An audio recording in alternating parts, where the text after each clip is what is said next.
ជំរាបសួរហើយក៏ដូចជាសួស្តីអ្នកទាំងអស់គ្នា Welcome or welcome back to TOSSHAREKH អញ្ចឹងថ្ងៃនេះផងដែរពួកយើងនឹងធ្វើការមកវិញម្ដងទៀតដើម្បីបង្ហាញអ្នកទាំងអស់គ្នាអំពីរបៀបនៃការ design រូបភាពមួយនៅក្នុង Adobe Photoshop ទាក់ទងទៅនឹង transparency effect Alright អញ្ចឹងដូចអ្នកទាំងអស់គ្នាបានឃើញពី thumbnail របស់យើងអញ្ចឹងអ្នកទាំងអស់គ្នានឹងដឹងហើយថាយើងនឹងធ្វើអីនៅក្នុងថ្ងៃនេះអញ្ចឹងដើម្បីកុំឲ្យការពេលយូរពួកយើងចូលទៅដល់ការធ្វើទាំងអស់គ្នាអូខេអញ្ចឹងជាដំបូងយើងធ្វើការចុចនៅលើ Photoshop របស់យើងបន្ទាប់មកយើងធ្វើការចុច create new អូខេអញ្ចឹងអ្នកទាំងអស់គ្នាអាចធ្វើការជ្រើសរើសទំហំ size អីមួយមកដែលនេះខ្ញុំនឹងធ្វើការប្រើប្រាស់ A4 នេះ Alright អញ្ចឹងយើងចុច create អូខេចឹងយើងនឹងទទួលបានផ្ទាំង canvas នេះមួយអញ្ចឹងអ្នកទាំងអស់គ្នាធ្វើការបើកនៅ source ដែលនេះខ្ញុំបាន provide ឲ្យនៅក្នុង description box below អូខេអញ្ចឹងយើងចូលមកអ្នកទាំងអស់គ្នានឹងបើកមកគឺឃើញនៅ background ហើយរូបភាពមួយចំនួនផងដែរអូខេនេះអញ្ចឹងគឺនេះជា background របស់យើងខ្ញុំគ្រាន់តែធ្វើការទាញវាដាក់ចូលមកបន្ទាប់មកយើងចុច enter អូខេហើយជាបន្ទាប់នោះយើងធ្វើការដាក់ effect របស់វាយើងដាក់ filter មក blur Gaussian blur IV រៀង blur មកចឹងយើងធ្វើដាក់ថា 23.5 pixel អីមកបានហើយចឹងយើងចុច OK ចឹងជាបន្តទៀតអ្នកទាំងអស់គ្នាធ្វើការចុចមកលើរូប orange នេះហើយទាញវាចូលមកអូខេចុច enter Alright ចឹងបន្តមកទៀតនោះអ្នកទាំងអស់គ្នាគឺយើងធ្វើការ control J ឬក៏ duplicate វាចឹងយើងចុច shortcut control J មកអូខេចឹងយើង stay នៅលើ layer មួយមកអូខេអញ្ចឹងនៅពេលដែលអ្នកទាំងអស់គ្នាធ្វើការ duplicate រូបភាពរបស់យើងរួចមកហើយយើងធ្វើការ select លើវាមកអ្នកទាំងអស់គ្នាត្រូវចាំណាយើងត្រូវមានបើកនៅផ្ទាំង window នេះ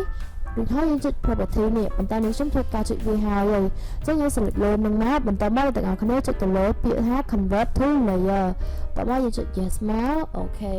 ហើយជាបន្តទៀតអ្នកទាំងអស់គ្នាចុចទៅលើ panel menu panel របស់យើងហ្នឹងយើងឃើញ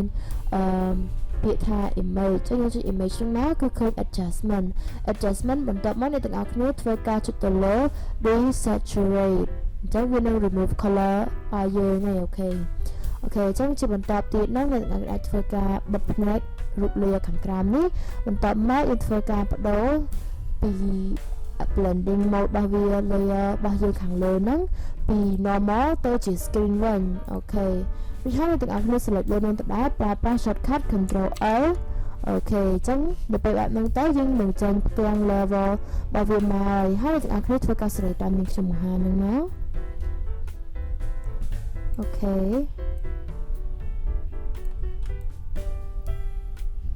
Alright ជាងដាក់ប៉ុណ្ណេះមកបន្ទាប់មកអ្នកទាំងអស់គ្នាចុចអូខេ Alright ចឹងជាបន្តមកទៀតហ្នឹងយើងធ្វើការប្រើប្រាស់ទៅលើ tool របស់យើងប្រើប្រាស់ pen tool មកមានភាពងាយស្រួល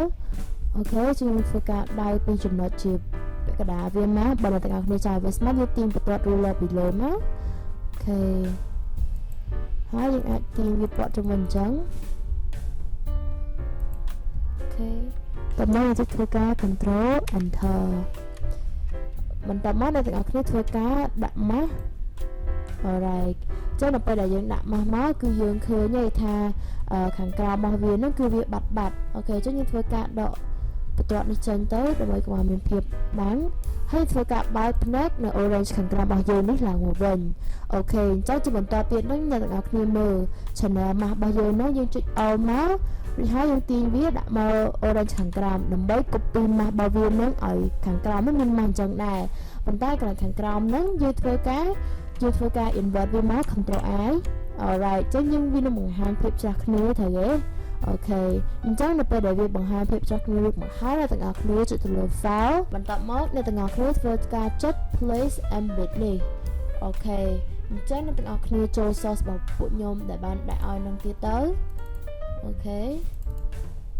ចឹងនៅកន្លែងនេះយើងនឹងឃើញមានហើយ slice orange មួយយើង place វាមក Alright